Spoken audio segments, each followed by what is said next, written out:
Ads and Sales, a study of advertising and selling from the standpoint of the new principles of scientific management by Herbert Newton Casson.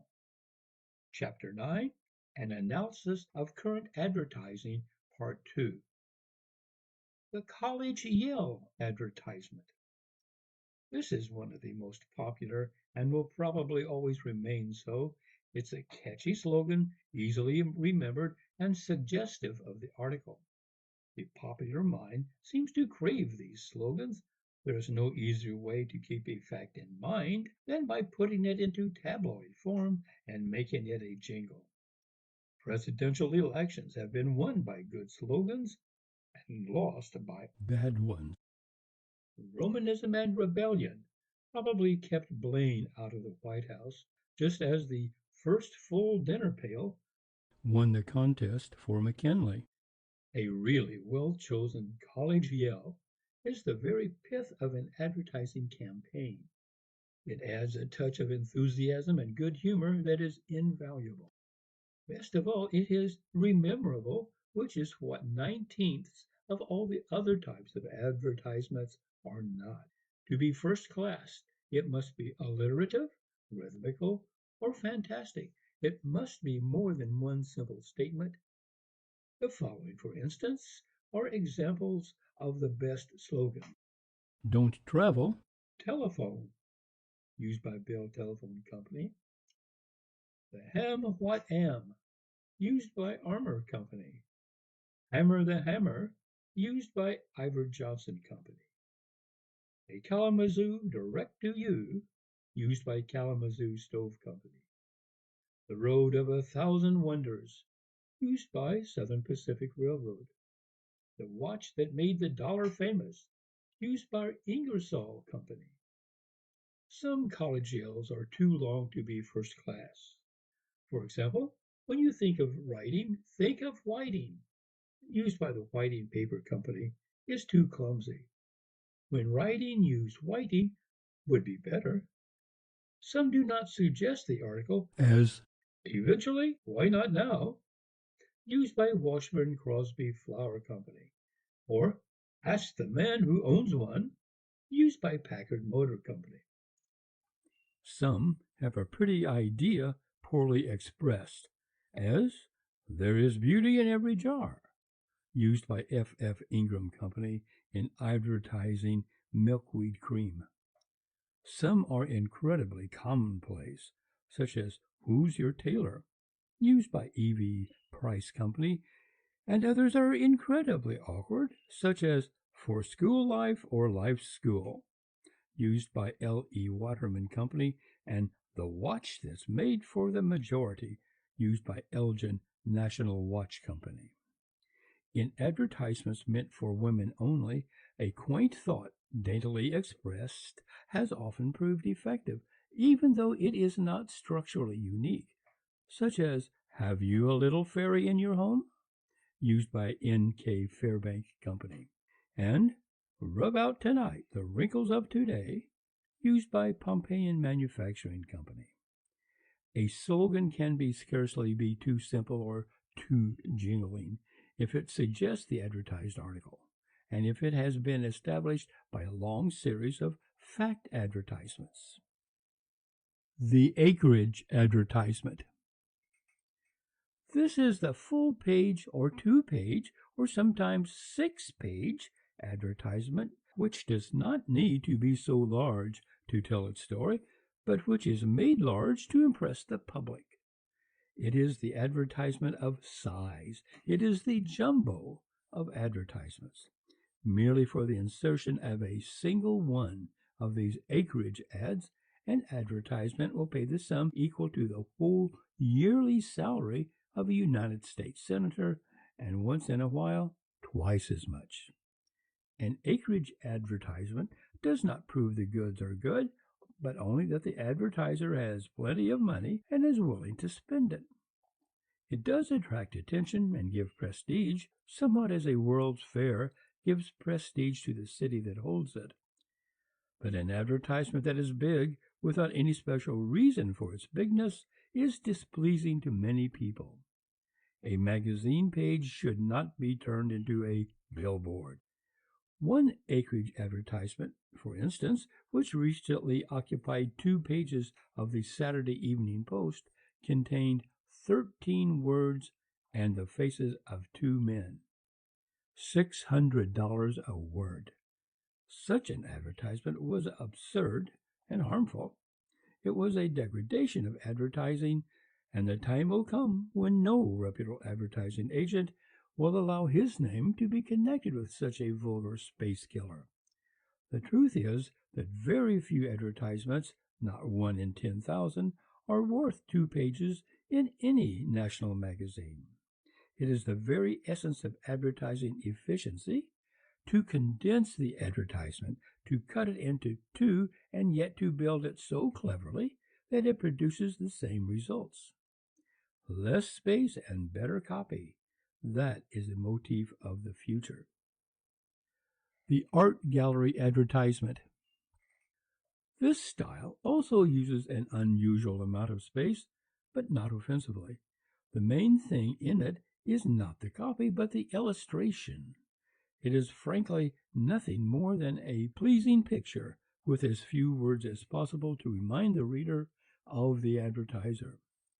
It is an effective species when used by a well-known advertiser, but not otherwise. No unknown corporation can use it.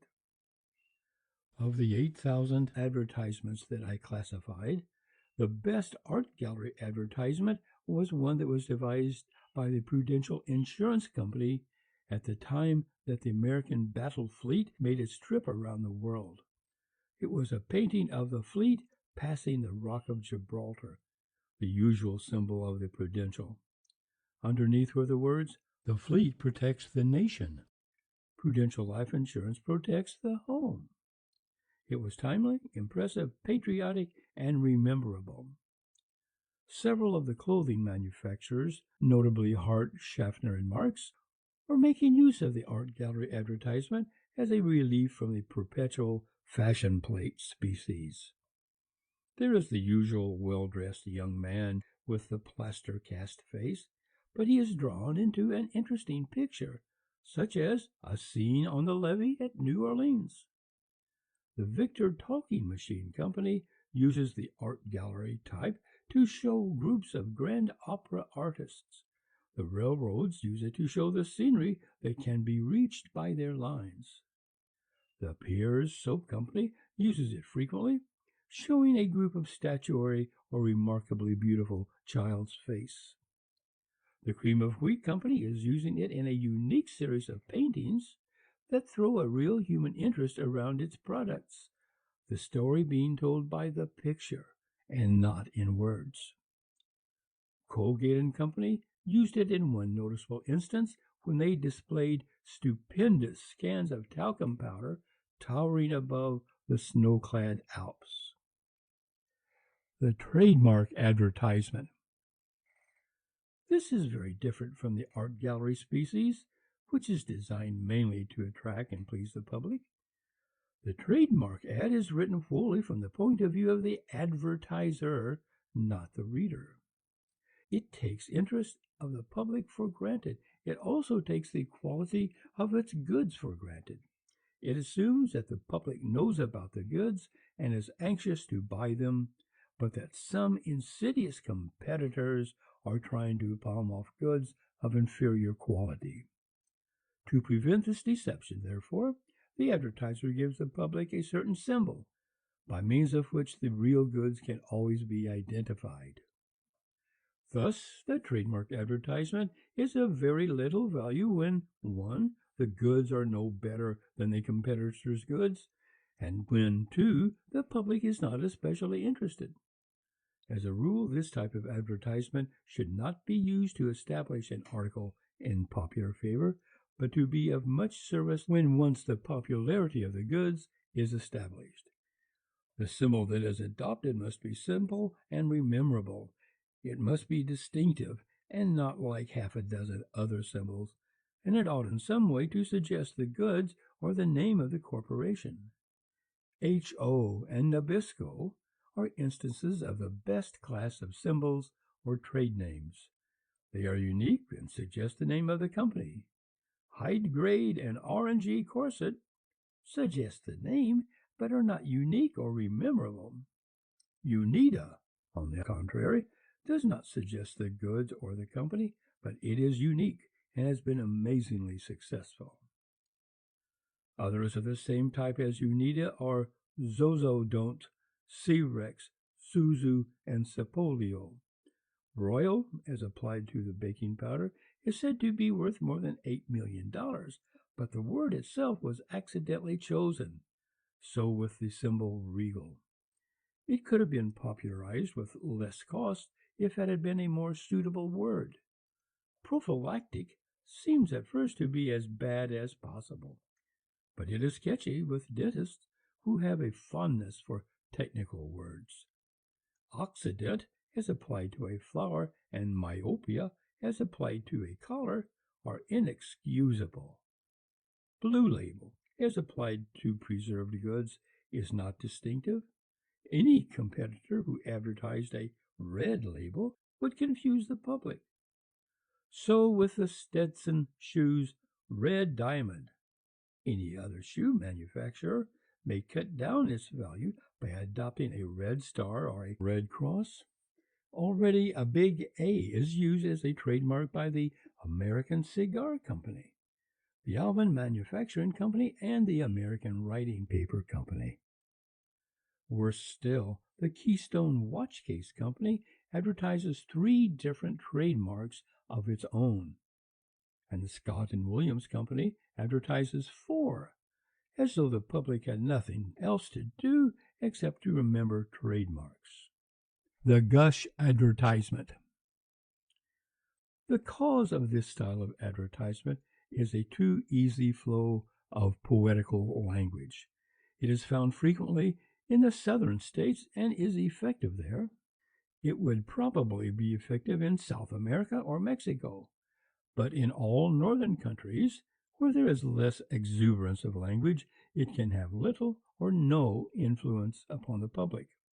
The gush species is permissible if there is a universal sentimental interest in the advertised article. In the pen picture of a piano, or in the description of scenery, a writer may and should be emotional. He may legitimately say that with the phrasing lever of the Angelus you can bring forth the soul of music. Or he may say that Lake Tahoe is pure as a virgin's tears.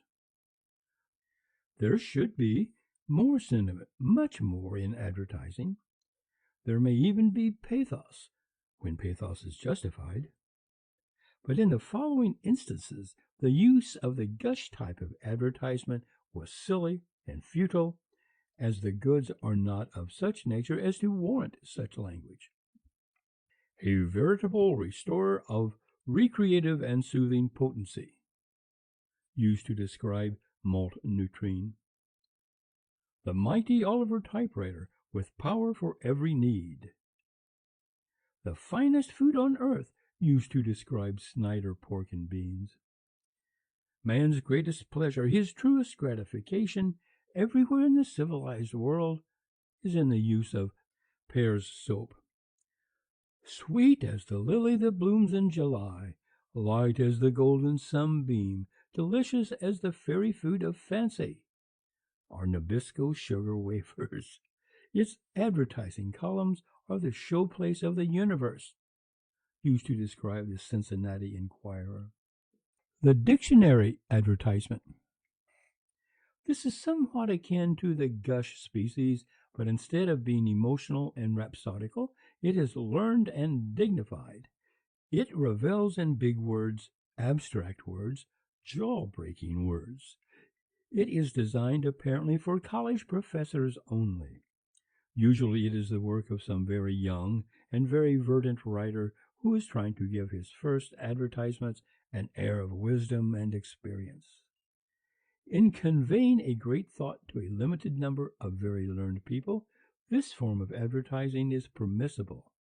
It would be effective in the North American Review or the Atlantic Monthly, but to reach the mass of people who read the popular magazines, It is a sheer waste of words and money.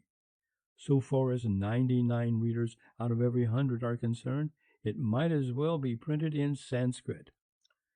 Possibly, this style may be used to sell encyclopedias. It was, at any rate, used largely in selling the last edition of the Encyclopedia Britannica. Here, for instance, is a sample sentence of that advertising. Quote, "The lecture rooms of a university and the laboratories of an institution of research are fountainheads inaccessible to all but a small minority, and although that minority eludes students who will in turn become teachers, it is not possible that in every part of the English-speaking world education of more than the most rudimentary kind should be available to all who have the intelligence to assimilate it." Close quote. The very able and well-sustained advertisements of the Bell systems of telephony are now and then of the dictionary species.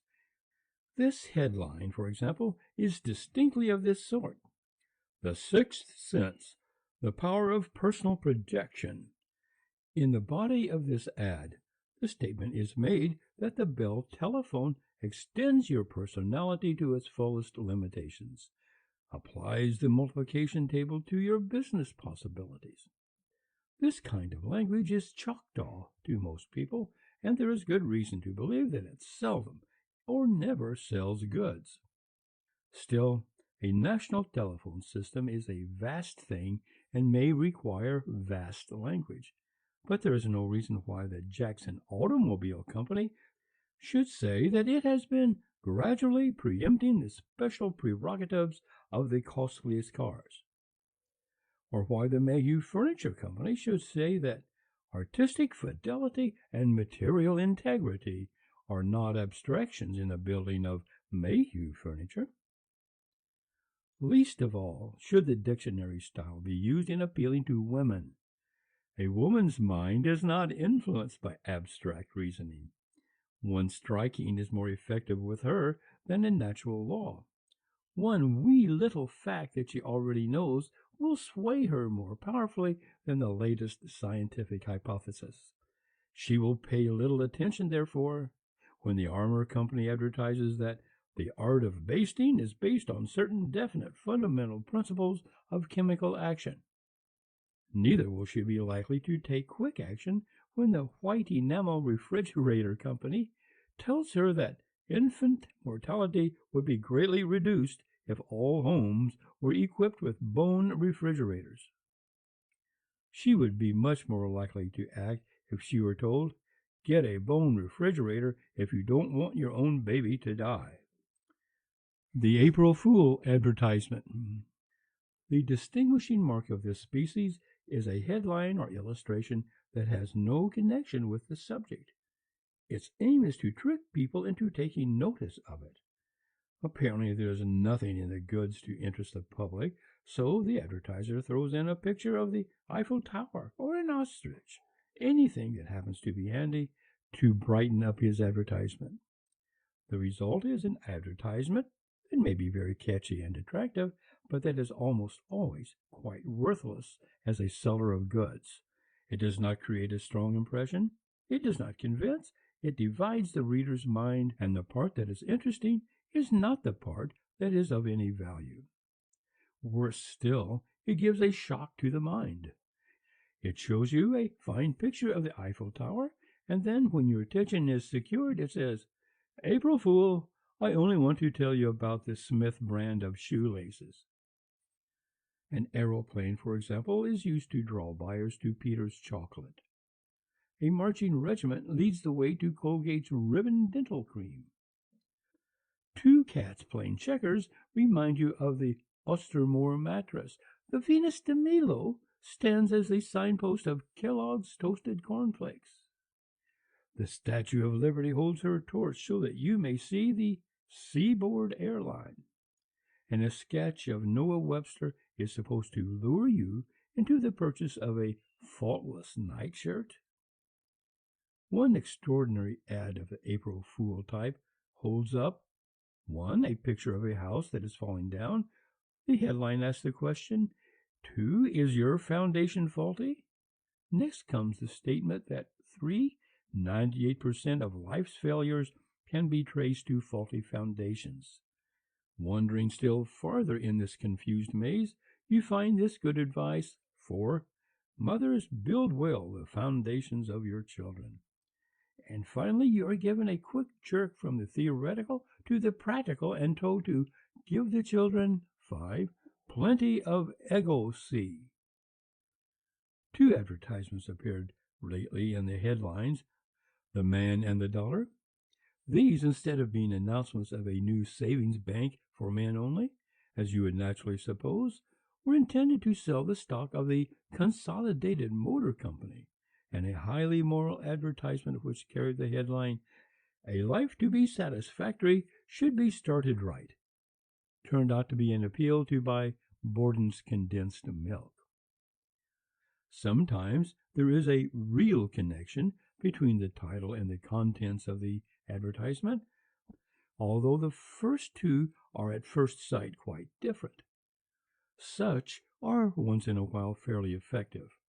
A picture of a mother and her 2 little children, all 3 at a piano and singing, is used to call attention to the Travelers Insurance Company. The picture of a pretty woman in the case of a watch is used in the same way by the Prudential, the aim being to suggest that a father should insure his life for the sake of his wife and family. A very handsome Wedgwood cheese dish is used to attract the eye to a description of Lee and Perrin's sauce, but the two are linked together by the reminder that a little of the sauce on cheese is delicious. This is legitimate and sale-making.